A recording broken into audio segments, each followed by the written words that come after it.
Cars drive fast around Maquoketa, but they roll slowly at the gas station, greeted with a ding. Getting gas is no one's favorite thing to do. But this tank of gas, I don't mind that much because just like this story, it's personal. Bowman Oil, a part of my family since 1959 when Hugh Bowman, my grandfather, bought the station. He was pumping gas and driving the tanker truck until he retired in 2011 when he was 80 years old. He always liked the blue, you know. You always seen him in a blue hat. If it wasn't a Standard Oil hat, it was a Cubs hat. A true family business. My Uncle Bill, the owner now. My grandmother on the other side of the family keeps the books. Hi. Good morning. How are you? Good. Still full service. Pump your gas, wipe your windows. Thought the sun might shine on us this morning, but You know, hopefully it's still trying.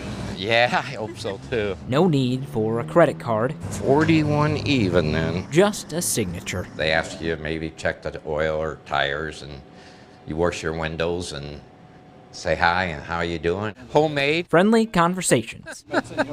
Leaning on the bed of a pickup truck. Well, he treated me to tomatoes last year. Greeting customers young Hi, Abe. How are you doing? Huh? and old 90 years, I think. with a smile through his iconic mustache. Hey, Billy. How you doing? Good, and you? It's become a lost art. Full-service stations like these are few and far between. Self-serve stations are the way of the future. Pull in, fill up, get on with your day. More efficient? Yeah, sure. But just not the same. Step by step over the last several decades, the full-service gas station is really a dinosaur. Tim Trankel wrote an article about the station on my grandpa's 50th work anniversary.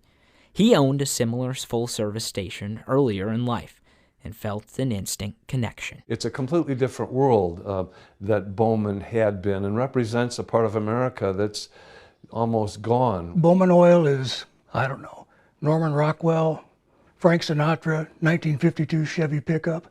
I mean, it's just part of the landscape, and it reminds you of how things were. A picture of Bill reminds photographer Kurt Ulrich of a simpler time. His audience feels the nostalgia too. The portrait hangs in art galleries all over the Midwest, from Iowa City to Chicago. It's an absolute throwback, and it's a beautiful thing, and I'll be sorry to see it go. Because Thank you. You bet. Have a good day. time flies. And now the clock, just like the gas pumps, is ticking. Naturally, it's getting slower and slower, so I just decided that's time. New regulations on old bones can be a heavy burden. Uncle Bill has been pumping gas since he was a teenager. The 66-year-old now said, the end of June, enough will finally be enough.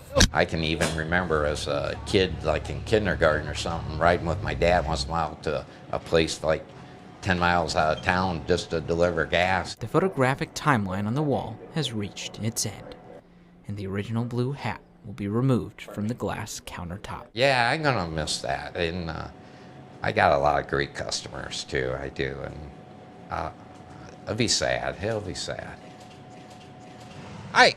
The end of an era for the Bowman family, and another lost piece of Americana. No more small town, small talk. How many you got to do today? Right there by Codfish Hollow? Yep. The pumps in place for generations, the ones where I learned how to pump my own gas, will be carried off on a truck.